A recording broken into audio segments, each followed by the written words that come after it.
আসসালামু আলাইকুম এভরিওয়ান। তো যে আপুরা আমাকে জবা ফুলের তেলের ভিডিও দিতে বলছিলা, আজকের ভিডিওটা তোমাদের জন্য। প্রাচীনকাল থেকেই চুলের সমস্যা দূর করার জন্য জবা ফুলকে নানা উপায়ে ব্যবহার করা হয়। তোমরা কি জানো জবা ফুলকে প্রাকৃতিক কন্ডিশনার বলা হয়? চুল কালো ও ঘন করতে, চুল পড়া বন্ধ করতে, চুলের আগা ফাটা বন্ধ করতে, চুলের রুক্ষতা দূর করতে জবা ফুলকে ব্যবহার করা হয়।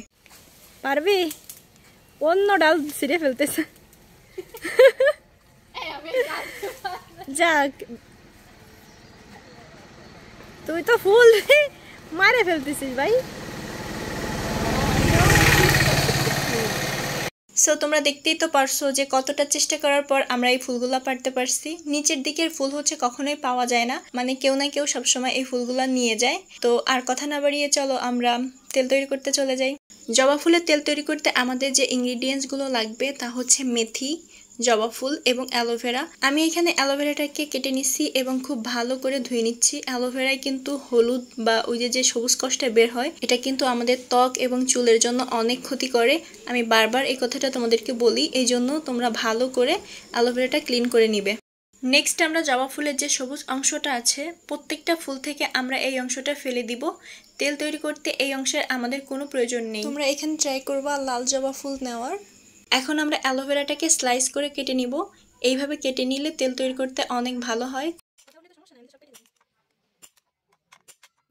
এরপর লাগবে আমাদের চা চামচের 1 চামচ মেথি। তেল তৈরি করার জন্য আমাদের সকল ইনগ্রিডিয়েন্টস রেডি। এখন আমরা চুলায় নিয়ে নিব এরকম একটা প্যান আর এরকম স্টিলের একটা বাটি। আর আমাদের লাগবে হচ্ছে নারকেল তেল।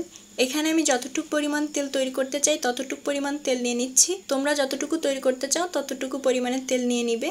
প্রথম দিকে চুলার আঁচটা হচ্ছে লো হিটে রাখতে হবে, না হলে তেলটা পুড়ে যাবে। আর অবশ্যই হচ্ছে একটা প্যানের উপরে দিবে। আমি একটু তেলের উপর হাত দিয়ে দেখতেছিলাম যে তেলটা গরম হয়েছে কিনা। তেলটা গরম হওয়ার পরপরই তোমরা সকল ইনগ্রিডিয়েন্টস একে একে তেলের ভিতর দিয়ে দিবে। আর অবশ্যই এরকম একটা স্টিলের বাটির উপরে তোমরা তেলটাকে তৈরি করবে, তা না হলে কিন্তু তেলটার গুণাগুণ ভালো থাকে না। চুলার আজকে লো হিটে রেখে এইভাবে আমরা তেলটাকে 8 থেকে 10 মিনিট খুব ভালো করে জাল দিয়ে নিব। আর অবশ্যই খেয়াল রাখবে জাল দেওয়ার সময় কিন্তু তোমরা এটা বারবার করে নেড়ে দিবে, তা না হলে কিন্তু ইনগ্রিডিয়েন্টস ও তেলটা পুরো পুড়ে যাবে। দেখেন আমার অবস্থা, আমি হচ্ছে জবা ফুলের তেল তৈরি করতেছি, বাট গরমে দেখেন আমি একদম পুরা ঘামে গেছি। পুরা জ্বলে যাচ্ছি, মনে হচ্ছে যে অ্যাসিড পড়তেছে, আমার এত গরম। এই তো অবশেষে 8 থেকে 10 মিনিট জাল দেওয়ার পর আমার তেলটা একদম রেডি হয়ে গেছে। তোমরা কিন্তু দেখতে পারতেছো আমার সকল ইনগ্রিডিয়েন্টস একদম ভাজা ভাজা হয়ে গেছে। তোমরা কিন্তু এখানে একটা জিনিস মেক শিওর করবা যেন তোমাদের ইনগ্রিডিয়েন্টসগুলো কাঁচা কাঁচা না থাকে, একদম পুরো প্রপারলি ভাজা হয়ে যায়।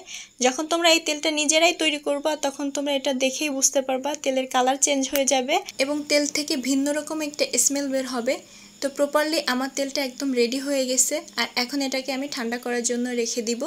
আমি কিন্তু তোমাদেরকে এর আগেও বলছি যে কোনো ধরনের অর্গানিক তেল সংগ্রহ করার জন্য তোমরা এরকম একটা কাচের বোতল নিবে, কারণ কাচের বোতলে এই ধরনের তেলগুলো খুব ভালো থাকে। আর নিয়ে নিব হচ্ছে একটা ছাঁকনি।